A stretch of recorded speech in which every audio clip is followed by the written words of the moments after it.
দিয়া তুমি কি বোঝো না গো সোনা ময়না ঠান্ডা পড়িল আমায় করো বিয়া সারা নিশি শুয়া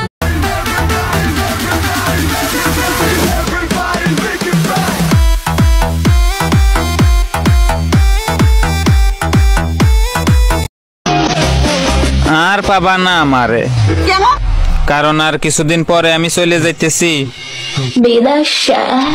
বলেন কি?